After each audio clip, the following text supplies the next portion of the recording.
So I have this friend who, whenever I start panicking, freaking out, getting really scared, she would sit me down and say, what is the worst thing that could happen? And that was not a good idea because I started thinking about this could happen, this could happen, this could happen. And next thing you know, I'm just spiraling out in my fear. That's kind of what this psalm is about.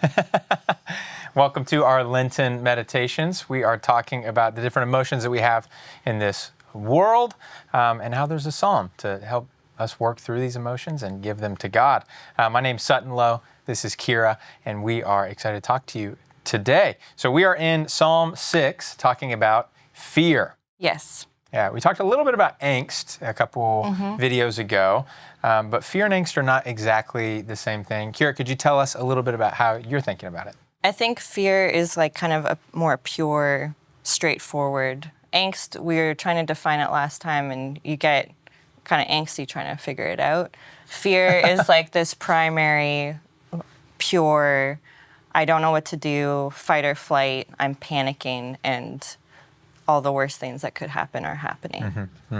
Yeah. It's kind of like a deer in headlights. That's good. That's good. The fight or flight, that's something that resonates with me. Kind of there's an action associated with it. It's either I freeze and wait for my death, or I act and I defend myself or something like that, like the deer in the headlights. That's really good. Yeah, the deer in the headlights, they definitely defend themselves. I mean, Sorry, go ahead. they don't. Yeah. Okay, so Psalm 6 begins with an immediate conversation starter with God. Lord, rebuke me not in your anger, nor discipline me in your wrath. And then as the psalmist goes on, it seems like the worst thing, the fear that this psalmist had, came true. And so this is kind of the aftermath of when the worst thing you can imagine happens, what do you do? And what the psalmist does is immediately addresses God and says, can you do something about this? I'm freaking out. And all these worst things that I could imagine are happening. And I did some work looking at the language around this and the adjectives that are used to describe how the psalmist is feeling. So it's like even the psalmist's bones are troubled. They are in agony. They're greatly dismayed. And the psalmist turns and says, but you, O Lord, how long? Yeah. Like I'm laying out all these awful things that I'm experiencing, and I really need you to come through for me. Absolutely. And I think there's a temptation, in my life when my worst fears have come true, the temptation is to turn away from God. But this psalmist is actually doing something very different of turning to God saying, hey, you turned to me. Look what you've got going on for me, and I love that. How long? And then in verse 4, turn, O God, deliver me. Kind of calling God to account in a way, which is, it's a pretty intense thing to do, but I think there's license here for us to do that. And then there's this challenge of, God, if I'm dead, I don't know if I'll be able to praise you, so you should do something about that. Yeah. And a little bit of background on that, the word here in our translation of Sheol. Sheol is like this shadowy underworld, and that's how people in this time period thought about what happens after life. So it's not quite the same as when we would pray maybe, well, Lord, if you slayed me right now, then I'm going to just spend eternity praising your name, in this afterlife. That we've kind of fleshed out how we understand that. The psalmist is writing and saying, I don't really like that shadowy underworld situation. It's very nebulous, and it's going to be hard for you to hear me singing your praises in that. And so I've got a great voice, Lord, and you don't want to lose that angel choir voice. So Absolutely. Let's get back on the straight path and have you deliver me. And then the psalmist spends verses kind of walking us through. I think we talked about fear being this primary emotion, and then I think something that comes out of fear is sadness as well. So as the psalmist is terrified, there is this anguished weeping to the point that their eyes are wasting away. And I don't know if you've ever had this on a morning after you've been crying yourself to sleep.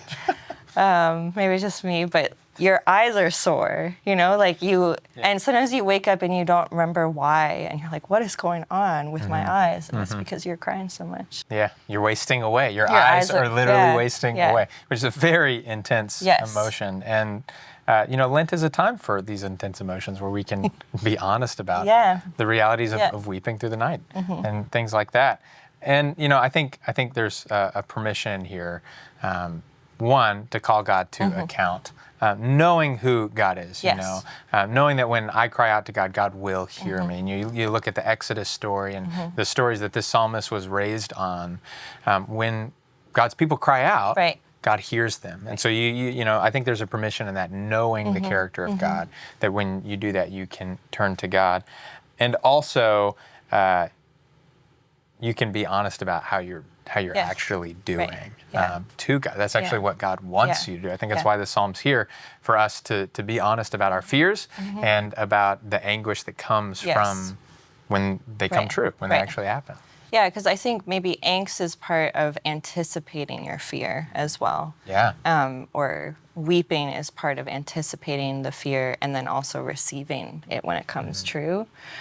The other thing I was thinking about is, what does the psalmist actually fear in this psalm? And there's kind of this contrast of the fear of God and the fear of the enemy.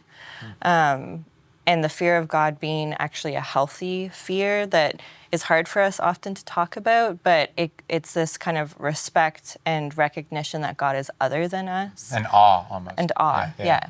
And there's always, I think you can't really do a Christian video without at some point referencing C.S. Lewis, and I think we've already done it in the series once.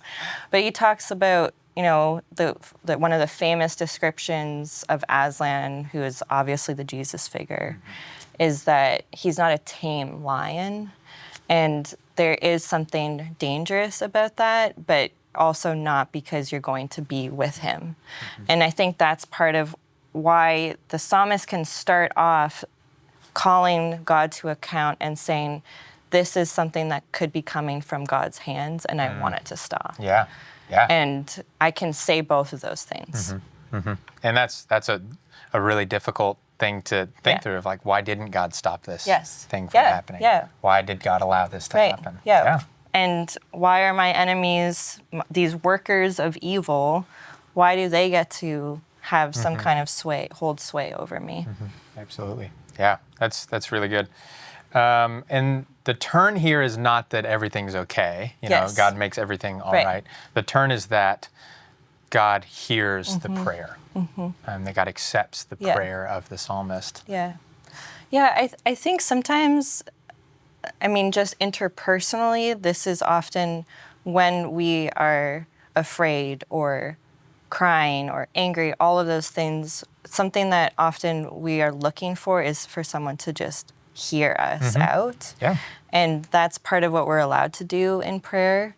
So there's this layer of God hears us, and that is such a relief to know, but then also he does something about it. And the hard thing is that he doesn't always do what we want or when we want.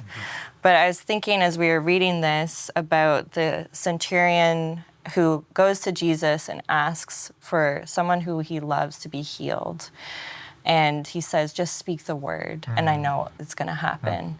And he trusts that even before he gets to see the healing happen, he trusts that it has happened because Jesus says that it has. And I was thinking about in this psalm, between verse 7 and verse 8, we just heard the psalmist's eyes are falling apart because of all the tears and the fears.